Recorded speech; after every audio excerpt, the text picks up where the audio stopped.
కలిపురుషుడు అన్నాడు, నువ్వు 4 స్థానములు ఇచ్చావు. నువ్వు 4 స్థానములు ఇచ్చిన కారణం చేత మనిషి వెంట నీడ ఎలా వస్తుందో అలా నాకు ఇంకొక 4 స్థానాలకు కూడా అవకాశం ఇచ్చినట్టే. ఎలా అంటే, ఒకటి, నువ్వు జూదమునకు అవకాశం ఇచ్చావు.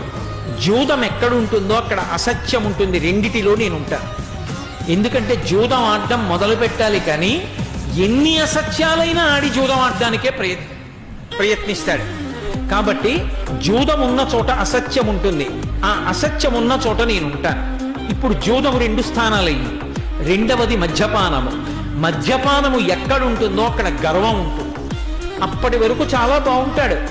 అదేదో కాస్త గుటుక్కని నోట్లోకి పుచ్చుకున్నాడా అంతే, ఎవడరా వాడని అనవడం మొదలు పెడతాడు. కాబట్టి ఎక్కడ మద్యపానం ఉంటుందో అక్కడ గర్వం ఉంటుంది. కాబట్టి నాకు 4వ స్థానం వచ్చింది. ఇప్పుడు అలాగే నువ్వు స్వేచ్ఛా విహరుణులైనటువంటి స్త్రీలని కలిపురుష స్థానంగా ఇచ్చావు. విశృంఖలమైనటువంటి కామము పురుషుల యందు ప్రచోదనమయ్యేటట్టు, వాళ్ళు చెయ్యగలిగేటట్టు, వాళ్ళు ధర్మం తప్పేట్టు నేను 6వ స్థానాన్ని పొందుతాను. ఒక్కతే తనకి ఈశ్వరుడి అందంగా పుట్టించాడు కదా అని ఏ ఆచారానికి కట్టుపడకుండా, ఏ శాస్త్రానికి కట్టుపడకుండా స్వేచ్ఛ విహరిణి అయి ప్రవర్తించడం మొదలు పెడితే ఎందరో పురుషులు ధర్మ మార్గాన్ని విడిచిపెట్టి తప్పటడుగులు వేయడం మొదలు పెడతారు. కాబట్టి అలా పురుషులు ధర్మం తప్పేటట్టు, కామము విశృంఖలత్వాన్ని పొందేటట్టు నేను 6వ స్థానాన్ని పొందుతాను. ఇక నువ్వు 4వ స్థానాన్ని ఇచ్చావు. అది ప్రాణిహింస, వేట. దాని యందు తమక బుద్ధి ఏర్పడుతుంది. ఏదో కొట్టడం, తిట్టడం అక్కడతో ఆగిపోదు. ఎక్కడ వరకు అవసరమో అక్కడ వరకే వాడాలి. యందు తమకం ఏర్పడుతుంది. అసలు ఇంకా దానికి అదుపు ఉండదు. అంత ప్రాణిహింస చేస్తారు.